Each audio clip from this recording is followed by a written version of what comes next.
안녕하세요, 로지입니다. 하나 고백하려고 하는데요.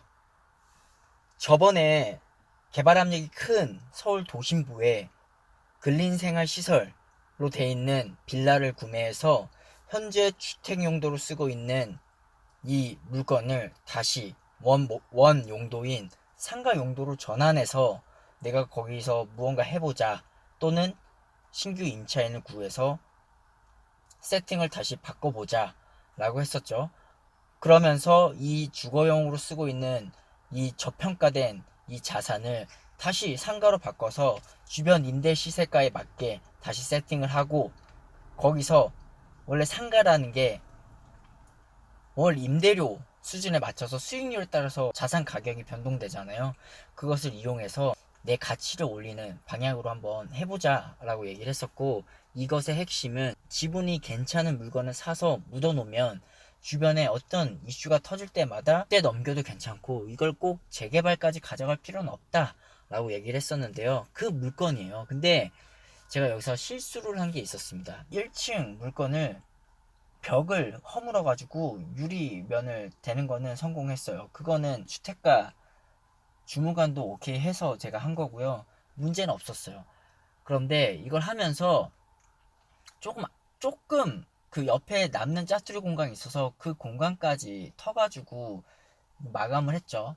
근데 이게 문제가 될 것 같아서 임대인들, 이 다세대 주택에 있는 물건이라서 임대인들에게 다 연락을 돌리고 카톡에 초대를 해서 얘기를 다 했죠. 이 짜투리 공간을 내가 조금 더 쓸 거고, 두 번째는 공사 중에 소음이 있을 수 있다. 두 가지를 양해해 달라. 혹시 실제 거주 중이 아니시라면 임차인 분들에게 꼭 좀 전달 바란다. 그리고 저도 임차인들 세대 똑똑해서 한번 다 얘기를 드리겠다. 빌라가 커뮤니티 시설이 없기 때문에 내가 지금 이거를 다시 상가로 다시 바꿔서 커뮤니티 시설로 쓸 수 있게 무료로 개방을 하겠다. 임대인들과 임차인 분들 한해서. 저는 이걸로 된 줄 알았어요. 구두로 다 합의를 받은 거고. 그런데 여기서 문제가 생겼죠. 모두가 내 뜻대로 되라는 법이 없죠. 근데 임대인들은 오케이 했지만, 임대인들이 임차인들에게 알리지 않은 세대가 두 세대가 있었는데, 그 두 세대가 문제가 생긴 거예요. 이 두 세대가 보니까 한 명은 이 지역에서 용도 변경을 해서 이미 뭔가 사업을 하는 분이고요. 이분은 이 부동산 뭐 건축법 이런 거 모든 걸 다 아시는 분이었어요. 그래서 이게 뭔가 이슈가 될 만한 거를 바로 캐치를 하셨던 거죠. 이제 공사를 다 하고, 이제 그 전대차 계약을 맺은 사람이 와서 이제 본인 인테리어 공사를 하고 있는데, 이분이 오셔서 내가 구청에 신고했으니 여기서 영업 못 할 수 있을 거다. 혹시 연락 못 받았냐? 이 임차인 아니, 저랑 또 전대를 맺었으니까 전차인이 임차인에게 연락해서 임차인이 저에게 연락이 온 거죠. 근데 저도 이 물건을 또 신탁 대출을 받았댔잖아요. 신탁 수익권 담보 대출을 통해서 받았기 때문에 나의 소유권이 아니에요. 처음에는 제 이름 앞으로 소유권이 이전은 되지만 바로 신탁사로 소유권 이전이 또 다시 돼요.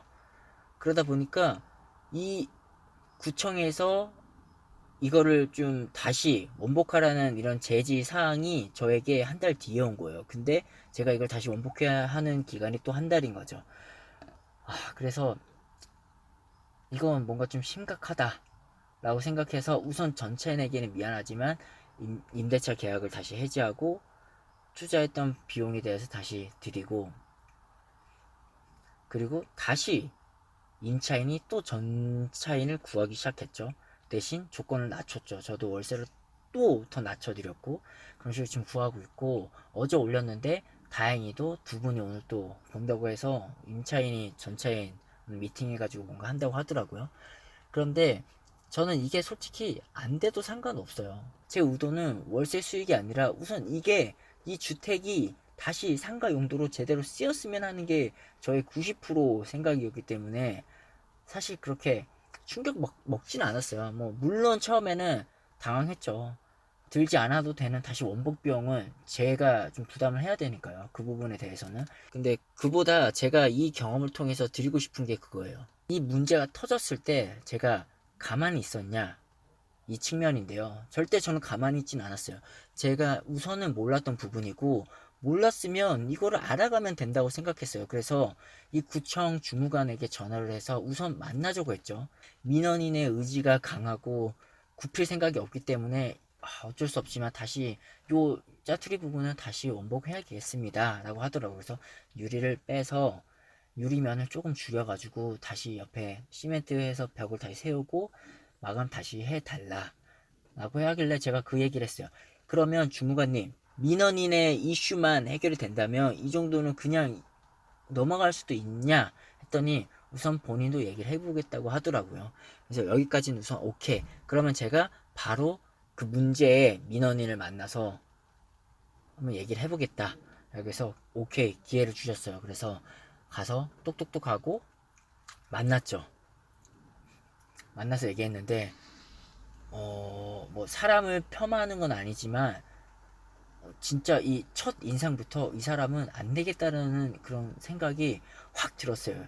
제가 사람 보는 눈은 사실 많지는 않아요. 좋진 않은데 그럼에도 불구하고 첫 인상부터 이 사람은 그냥 꽉 막혔고 무슨 말을 해도 안 되겠다는 그런 인상이 확 들었는데 아니나 다를까 시작부터 그냥 캔슬해요. 말이 안 통해요. 제가 어리다는 이유로 그냥 내 앞에서 담배를 피면서 담배 연기를 뿜으면서 얘기를 하시는 거예요. 그냥 옮기세요. 이 땅 가격이 얼마인지 아세요? 이 10cm에 대한 땅 가격이 얼마인지 아세요? 하면서 계산해서 하는데 그럼 왜 이걸 안 사시지? 그럼 본인이 이거 사시지 왜 이렇게 오르고 계속 오를 거 알면서 이 땅이 이렇게 비싼 거 알면서 왜 이렇게 살까 했는데 아니나 다를까 이 행동과 이런 말투와 이런 제스처를 보고서 느꼈어요. 이분은 그냥 안 될 사람이구나. 해서 저는 제 생각을 고쳐 먹었어요. 그래, 너는 계속 얘기해라. 나 어차피 원복할게. 원복할 테니까 계속 얘기하세요. 하고 그냥 계속 예, 알겠습니다 하고 끝까지 죄송합니다 하면서 한 번 더 던졌어요.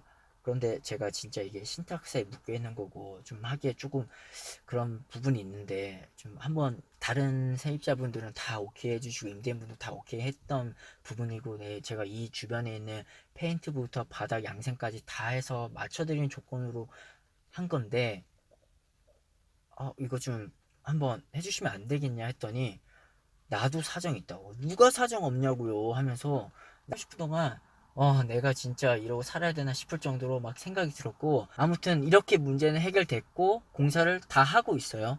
뭐 이번 주까지 해서 사진 찍어서 다시 원상복구에 대한 그 증빙 서류를 구청에 제출을 할 거고요. 주무관님한테도 뭔가 죄송했고 뭔가 제가 무리한 부탁일 수도 있는데 그걸 어떻게든 뭐 단칼에 거절해도 되는데 거절 안 하시고 그냥 들어주셨다는 거 그리고 퇴근 시간 이후에도 만나주셨다는 거 그에 대해서 굉장히 고맙게 생각하고 죄송하게 생각하고요. 지나가 보니까 그 임차인 분도 이해가 되더라고요. 그래서 결론은 나의 불찰 때문에 모든 사건이 일어난 거고 내가 최초 원인 제공자이기 때문에 내 탓이다 라는 거죠. 제가 하고 싶은 말은 문제가 터졌을 때 문제를 피하려고 하지 마시고 무조건 내가 해결해야겠다는 생각을 가지고 우선은 해결하려고 하셔야 된다는 거예요.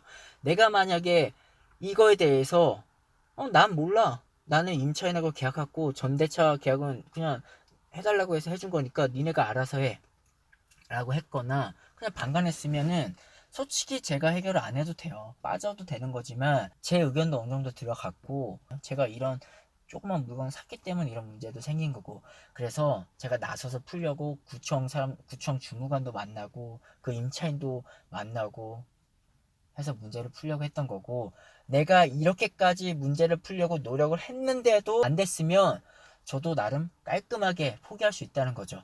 그런데 이것을 계속 가지고 마음에 끙끙 앓고 있으면은 앞으로 넥스트가 진행이 안 돼요. 이 얘기를 하려고 제 경험을 이렇게 소개했던 거고요. 저는 이번 기회를 통해서 좀 더 꼼꼼하게 알아보고 진행을 해야겠다 생각했고 사람을 너무 믿지 말고 구두로 약속도 하지 말고 웬만하면 모든 것은 서면으로 남기고 실제로 눈을 마주보고 얘기를 하자. 아무튼 지금 이 문제는 끝났고 임차인이 전차인을 다시 구하고 있는 거예요. 이게 만약에 7월 말까지 이분 못 구하면 계약 다시 파기할 거고요.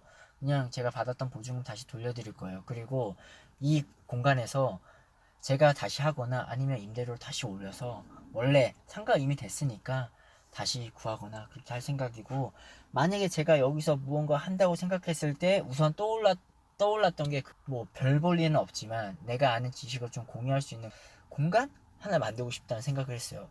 메인 테마는 유튜브 1인 크리에이터 스튜디오고요. 그 안에서 내가 녹음도 하고 내가 녹화도 하고 테이블 하나 놓고서 한 일주일에 뭐 한 10명씩 초대해가지고 부동산에 대해서 공부할 수도 있는 거고, 창업에 대해서 공부할 수도 있는 거고, SNS 플랫폼에 대해서도 한번 공부해 볼 수도 있는 거고요.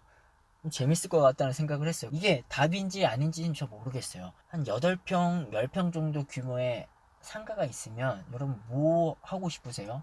혹시 좋은 아이디어 있으면은 한번 공유 한번 해주시면 제가 참고 한번 해보겠습니다. 제가 만약에 여러분이 주신 댓글 중에서 아이디어 얻어서 제가 진짜 실제로 그런 쪽으로 했다 그러면 제가 거기에 대한 어느 정도 일정 보상을 꼭 해드리겠습니다. 좋은 아이디어 남겨주시면 정말 감사하게 받겠습니다. 고맙습니다.